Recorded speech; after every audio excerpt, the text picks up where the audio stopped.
Inmediatamente recibimos a nuestro primer conferencista, el señor Máximo Domínguez, quien abordará el tema Retos y oportunidades del mercado eléctrico mayorista de la República Dominicana durante la transición energética.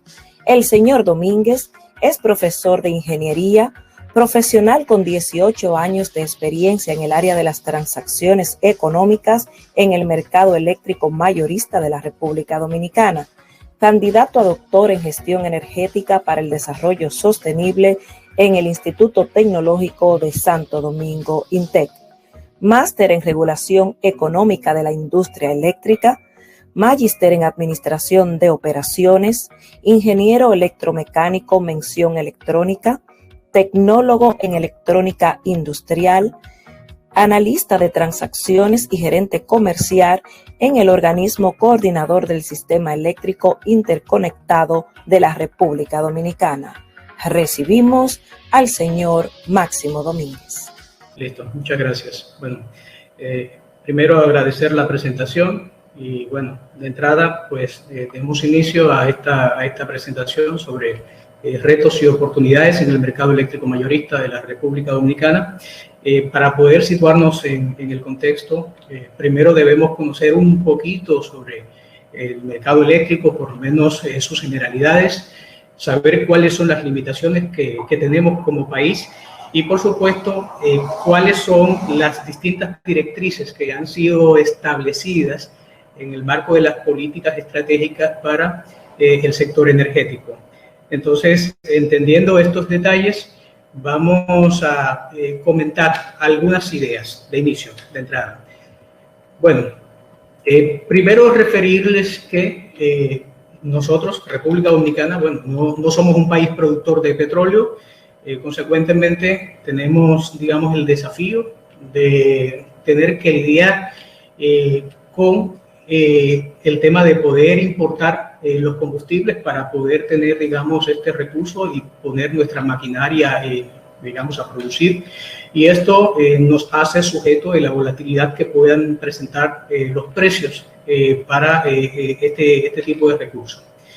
Si nosotros le damos un vistazo al informe anual que publica el organismo coordinador del sistema eléctrico en su memoria para el cierre del año 2019, ahí vamos a verificar que en términos de participación, la República Dominicana tiene en su composición para la matriz de generación un 76% de generación térmica y el resto, el 24%, ha sido participación de renovables. Si desagregamos un poco más de toda esta componente renovable, 12.7% fue participación hidroeléctrica y 11.3% fue renovable no convencional, básicamente generación eólica y generación solar fotovoltaica. Adicionalmente, si le damos una revisión al informe de diagnóstico energético de la República Dominicana para el año 2015, este ha sido un trabajo coordinado por la Organización Latinoamericana de Energía y por la Comisión Nacional de Energía. Ahí podemos verificar dónde está concentrado, digamos, la atención para el desarrollo del sector energético. Se contemplan básicamente los subsectores eléctrico, hidrocarburos, energías renovables y, por supuesto, la eficiencia energética. Si verificamos con más detalles en los objetivos que se buscan, que se persiguen, entonces de entrada nos encontramos que existe, digamos, la intención de diversificar la matriz de generación. También se apunta a reducir las pérdidas de energía y se sigue trabajando en el tema de mejorar la eficiencia digamos, de la electricidad por parte de los usuarios. Adicionalmente, si verificamos el programa REPMAP 2030 de la Agencia Internacional de Energías Renovables, ahí podemos verificar que ya se han establecido algunas metas para nuestro país. Una de estas metas consiste en la reducción de los gases de efecto invernadero en un 25% al año 2030, eso tomando como punto de partida el año 2010. Y también se desea incrementar la cuota de renovables en un 25% para el 2025. Ahí, por supuesto, se tendría que clarificar si esta cuota incluye o no la participación de la generación hidroeléctrica, ¿verdad? Porque ya como vimos en el comentario en donde se muestra la participación para conformar, ¿verdad que sí?, el mix de generación, fíjense que el total de renovables digamos que ha alcanzado un 24%. Entonces, ahí simplemente se tendría que clarificar, digamos, esta parte. Adicionalmente, también debemos referir el término de transición energética, porque como los lineamientos están apuntando justamente a minimizar estos gases de efecto invernadero, entonces los programas de alguna manera se han encaminado para que se puedan ir dando, digamos, estos pasos conforme ya a programas que han sido encaminados en muchos países. Y de hecho en nuestro país sabemos que ya hay iniciativas, una de ellas encaminada inclusive de la mano con la GIZ. Entonces, el concepto, por ejemplo, que usa Irena para referir este término de transición energética, lo refiere indicando que se necesita transformar, digamos, el sector energético para poder reducir las fuentes fósiles a cero carbono en la segunda mitad de este siglo. Eso implica, por supuesto, manejar una mayor penetración de energías renovables, de manera que eso también va en consonancia con la directriz que ha sido establecida de poder diversificar la matriz de generación. Entonces, para que podamos entender, digamos, cómo encaminar, digamos, todas estas ideas y todos estos planes, necesitamos saber mínimamente cómo funciona nuestro mercado. Entonces, yo quiero darle una mirada a la definición que establece el artículo 1 del Reglamento de Aplicación de la Ley General de Electricidad. Si vamos allí, bueno, tanto el reglamento como la ley definen el mercado eléctrico mayorista, indicando que allí, en este mercado, están participando las empresas eléctricas de generación, de transmisión, distribución y comercialización, y también incluye a los usuarios no regulados, realizando actividades para comprar, para vender, para transportar electricidad. Adicionalmente, señala que este mercado comprende una componente de contratos y una spot. Entonces, digamos que de manera gráfica, aquí podemos ver las distintas iteraciones que se dan justamente con estas actividades. Entonces, la actividad de generación y la actividad de distribución y retiro, ¿verdad que sí? En sentido general, que ahí incluimos los usuarios no regulados, tienen la posibilidad de participar en el mercado spot, en donde se define una componente de precio, se determina una componente de precio basado en la operación, y también se tiene la posibilidad de ir a un mercado de contratos en donde los precios ya no los define el mercado, sino que son acordados de manera libre entre las partes. Adicionalmente, participa la empresa de transmisión, es un actor importante dentro del sistema, y este agente del mercado eléctrico mayorista, al momento de ser remunerado, lo hace por la vía de un peaje que es recabado de manera, digamos, segmentada en distintas componentes. Entonces, si verificamos también a partir de la definición que se expresa en el artículo 1 del reglamento, vemos que el mercado de contratos, digamos que es un mercado que refiere compra y venta de electricidad, y como señalaba inicialmente, lo hace considerando que las partes acuerdan algunas condiciones, acuerdan condiciones de precios, acuerdan condiciones de cantidad, la duración, el punto donde se formaliza la entrega del producto que se contrata. De hecho, en nuestro mercado se pueden contratar dos productos, se puede contratar el producto energía y se puede contratar el producto potencia. No quiere decir que son los únicos cálculos que se realizan en el mercado eléctrico mayorista. Hay otros cálculos pero van más alineados a, digamos, a la determinación de compensaciones. Entre ellos, las compensaciones por regulación de frecuencia, compensaciones por despacho del programa diario de operaciones, compensación por desvío. Son, digamos, algunos de los cálculos que se realizan acá en el mercado eléctrico mayorista. Y como ustedes pueden ver, acá en este mercado de contratos, digamos que no hay limitaciones en relación al tipo de figura que pueden establecer esta relación. Se puede definir un contrato de un generador con un generador con un distribuidor, un generador con un usuario no regulado y viceversa, ¿verdad? Todas estas posibilidades no están, digamos, delimitadas en el marco de la normativa. Si le damos una mirada en el mismo artículo 1 al concepto de mercado spot, se refiere este concepto de mercado haciendo referencia a que estas transacciones que se realizan para comprar y vender se hacen, digamos, sobre la base de la determinación de un costo marginal. Por supuesto, costo marginal de energía para el producto de energía, costo marginal de potencia para este otro producto, potencia.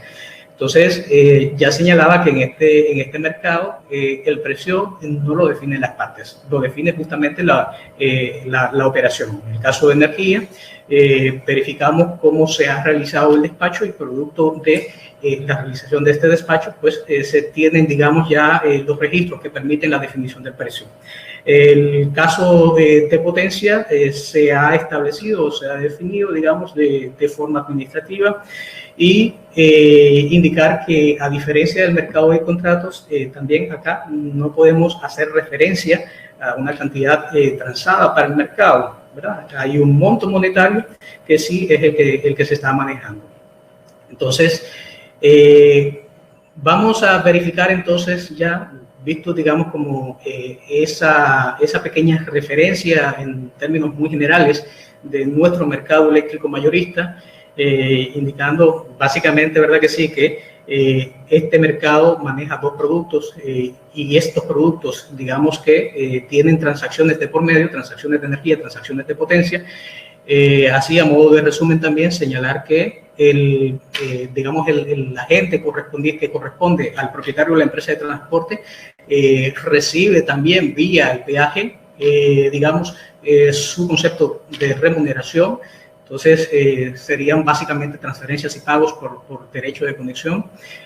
Había referido también compensaciones por regulación de frecuencia, compensaciones de máquinas por despacho forzado y por desvío del programa diario de operación. Entonces, para entender cómo, entonces, tenemos que ir dando nuestros pasos, ¿verdad que sí?, para ir adaptándonos a esta realidad que ha sido definida en los ejes estratégicos definidos por el gobierno para ir incrementando la participación de las energías renovables y de manera particular las energías renovables variables. Entonces, evaluemos un poquito la situación en términos de impacto. Entonces, de entrada, referirles que si le damos una mirada a la disponibilidad del recurso, de acuerdo al programa REPMAP 2030 de IRENA y de la Comisión Nacional de Energía, este recurso eólico sería suficiente para poder, digamos, alcanzar 2.3 gigavatios y el recurso solar 1.1 gigavatios.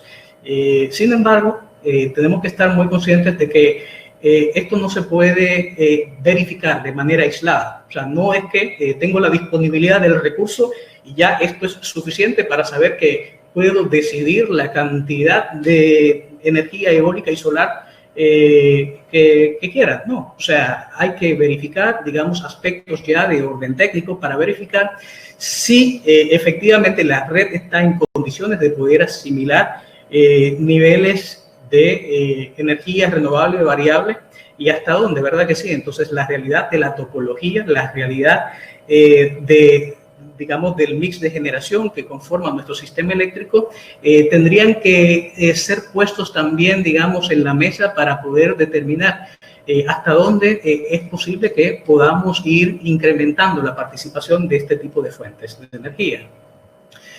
Para que tengan una idea de cómo anda la situación, digamos, en la actualidad, aquí les presento algunos gráficos que muestran cómo ha sido la participación de las energías renovables variables en el mercado eléctrico mayorista. De manera así puntual, el comportamiento de la energía eólica, la fotovoltaica y la biomasa. Entonces, como pueden verificar, aquí tenemos el seguimiento desde principio de año y en el mejor de los casos hemos alcanzado una participación total poco menor de 12%. Entonces, esto simplemente para que nos hagamos una idea de en qué nivel, digamos, de participación encontramos a estas energías renovables variables, principalmente la eólica y la fotovoltaica. Ahora, quiero que le demos una miradita a lo que debemos también tener en cuenta para evaluar estas energías renovables variables, pero en el contexto de la planificación. Entonces, en el gráfico de la izquierda, aquí le estamos mostrando una curva monótona de carga en la parte inferior. La curva monótona de carga es la curva de demanda sorteada de mayor a menor durante todo el año. Entonces, si observamos la manera en que tiene que irse cubriendo esta curva monótona de carga, verificamos cuáles son las tecnologías que tenemos disponibles y cómo es el comportamiento que pueden exhibir, digamos, sus costos. Fíjense que ahí disponemos de 3 tecnologías, 1, 2, 3. Muy bien, entonces disponemos de estas 3 tecnologías y digamos que el comportamiento de estos costos nos indica la forma en que tienen que ser convocadas cada una de estas centrales para permitir la cobertura de esta curva de carga. Si no tuviéramos, como en este caso, ¿verdad que sí? Solamente tenemos 3. Entonces, con estas 3, observen que no es suficiente para poder completar la curva monótona de carga. Entonces, aquí tendríamos la necesidad de tener una definición del costo de la energía no servida, que es la zona en color rojo. Entonces, de esta manera presentaríamos lo que correspondería, digamos, para la planificación. Si nos vamos ahora al gráfico de la derecha, aquí tenemos, digamos, un patrón, digamos, interesante, porque lo que podemos verificar acá es que si queremos sacar provecho de la participación de estas energías renovables variables, tratando de minimizar posibilidad de vertimiento por parte de las mismas, entonces eso quiere decir que cuando tengo la posibilidad de incrementar la participación, por ejemplo, de la energía solar, la voy a aprovechar en el horario en donde la solar está disponible. Eso sabemos que va a repercutir en la modificación de la curva de carga, como se puede ver en la figura, pero observen que esto tiene un efecto directo también en el comportamiento de la energía no servida. O sea, hay una redefinición de la energía no servida. Entonces, para que esto se pueda entender en el marco de un proceso de modelamiento, ¿qué quiere decir eso? Eso quiere decir que si nosotros digamos, tenemos la función objetivo de minimizar el costo de suministro, vemos que al incurrir justamente en dar esta posibilidad de incrementar la participación de las energías renovables variables, entonces tendríamos que considerar algunas restricciones, por ejemplo, como el hecho de poder minimizar esta componente de energía no servida, pero ya sabemos que esto tiene, digamos, esto tiene una consecuencia, porque como solución dual de este proceso de minimización, sabemos que se estaría redefiniendo el costo de la energía no servida y, como vemos en la figura, tendríamos un nuevo costo de energía no servida un poco mayor. De hecho, aquí comentarles que digamos que este comportamiento también tendría que darnos luz para saber que si vamos a facilitar y a crear las condiciones para que la energía renovable variable pueda ser mucho mayor, tendríamos también que comenzar a ponderar la contribución que realizan estas energías a la capacidad y por supuesto que ahí tendríamos también que replantear la forma en que se realizan los cálculos del pago por capacidad. ¿Por qué? Porque en estricto rigor este tipo de tecnología también tiene una contribución De hecho, ya sabemos que esto se puede verificar. Hay métodos probabilísticos como el LSC que me permite hacer esas determinaciones. Sabemos también que la posibilidad de incrementar las renovables va a tender, ¿verdad que sí?, digamos, a modificar esta curva. Probablemente podamos verificar si hay condiciones para manejar, digamos, aplanamiento de la curva, un efecto que puede ser deseable, y se puede también redefinir la situación correspondiente al desplazamiento de las horas de pico. Y esto es importante porque, si bien es cierto, en la normativa nuestra se da la posibilidad de que estas horas sean definidas de forma administrativa, y de hecho en la actualidad se realiza de esa manera, tendríamos que repensar el esquema porque se puede producir un desplazamiento de estas horas de pico. Entonces, algunos efectos que hay que tomar en cuenta también a nivel de la matriz de generación, bueno, sería que en el entendido de que se pueden crear las condiciones para reconocer un pago por capacidad a este tipo de tecnología, entonces, bueno, ya tendríamos esa componente de por medio, ¿verdad que sí? Pudiéramos reconocer un pago por capacidad a las renovables. Por supuesto, hay una redefinición del precio de escasez, y para que esto sea posible tendría que ir de la mano con algunas características relativas a la flexibilidad operativa por el comportamiento de este tipo de generación.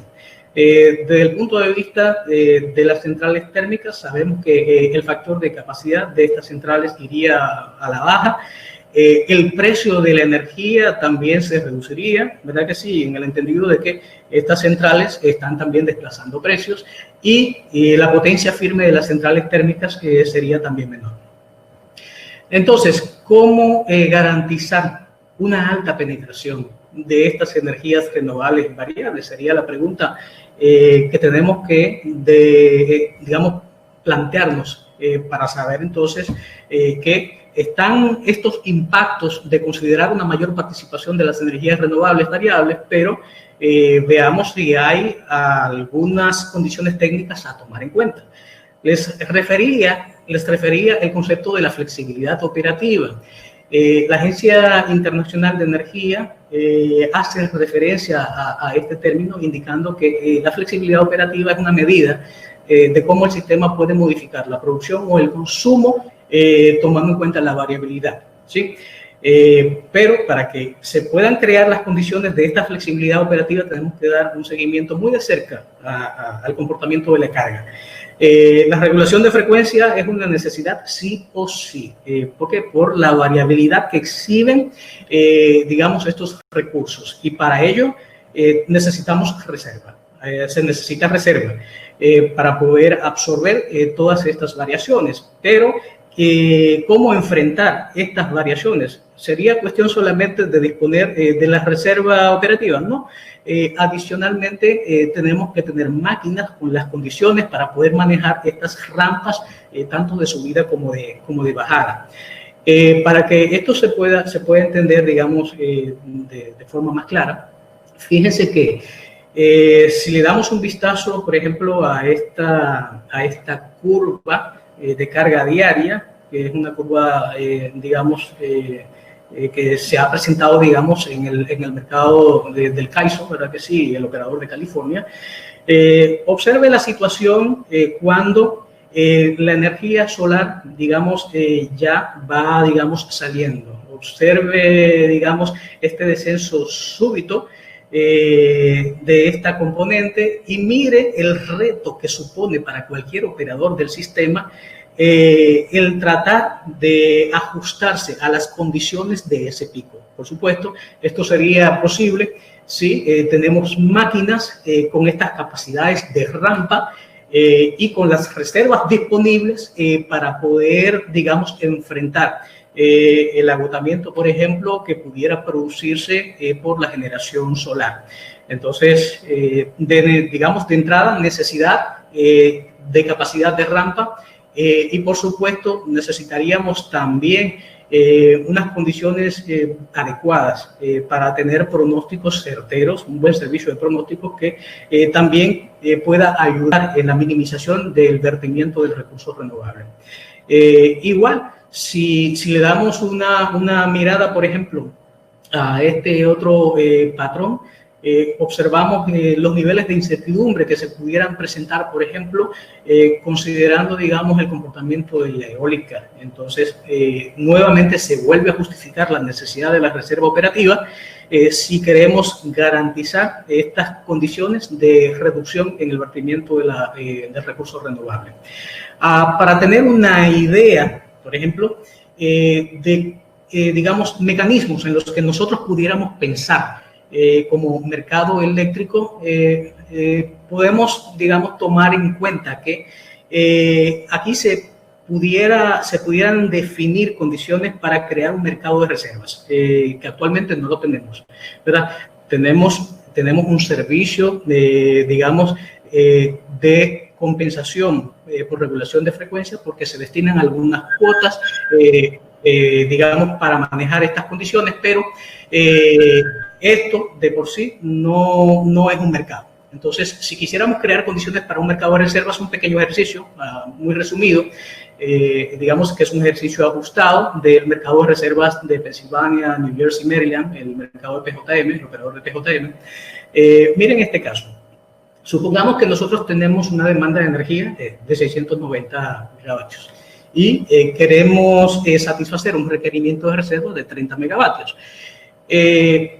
Digamos que las ofertas de energía para cada uno de los generadores, tenemos uno A, uno B, otro C, son las que se muestran en el cuadro. 25 pesos dólares sobre megavatios hora, 40 y 50 respectivamente. Para facilitar, digamos, la comprensión, he colocado acá que la oferta para las reservas sería cero en todos los casos. Entonces, en principio, como yo estoy tratando de minimizar el costo de suministro y voy a satisfacer las condiciones del despacho, voy a despachar a plena carga al generador A. Fíjense que tiene capacidad de 300, bueno, lo despacho justamente hasta ese valor. En el caso del generador B, ¿verdad? Siguiendo el criterio de minimización de costes, ya tengo que tener en cuenta que el requerimiento de reserva se tiene que cumplir. Entonces, observa que el despacho se ha hecho a 390 megavatios, quedan 10 de reserva, pero como el generador C tiene 40, quiere decir que el requerimiento de reserva alcanzaría hasta 50 megavatios y esto supera al mínimo requerido, que era de 30. En ese escenario, en esas condiciones, el costo marginal lo estaría estableciendo el generador B, porque sería la máquina que, ante un eventual incremento de la demanda, pudiera incrementar la generación en una unidad adicional. Entonces, como la oferta que has realizado para energía es de 40 pesos o dólares el megavatio hora, aquí, bueno, ese sería el costo marginal, 40, y lo define el generador B. Por supuesto, la reserva, quien la ha terminado de completar es el generador C, y él define el precio de la reserva. Bueno, todo el mundo ha marcado cero, consecuentemente sería el precio de la reserva en estas condiciones. Veamos un caso 2. Un caso 2 en donde seguimos con una demanda de energía de 690 megavatios, pero ahora incrementamos el requerimiento de reserva para que sea 60.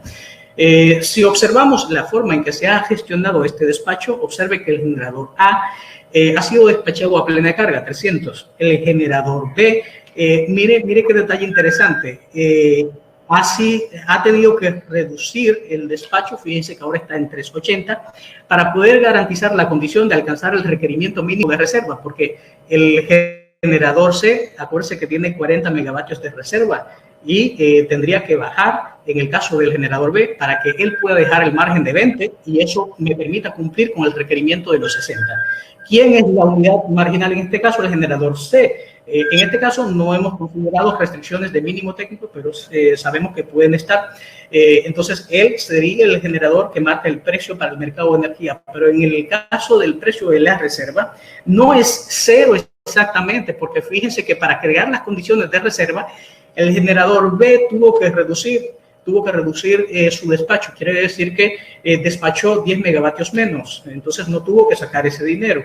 Pero el generador C tuvo que incrementar y los dos lo han hecho a ofertas distintas. Si verifico justamente la diferencia de lo que tuvo que, digamos, del precio que tuvo que incurrir C para poder incrementar en 10 y el que tuvo que incurrir B para rebajar 10, esta diferencia justamente se corresponde con el precio de la reserva, que en este caso sería de 10, y lo establece el generador B, que fue el que en este caso pudo establecer las condiciones.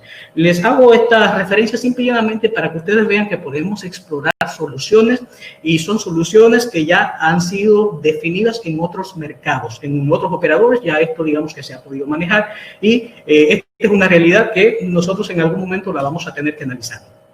Aquí simple y llanamente les presento una tabla con el ejercicio numérico para que estemos conscientes de que estos balances, por supuesto, no son gratis. Entonces, el servicio se paga, y aquí podemos verificar lo que corresponde tanto a energía como a reserva.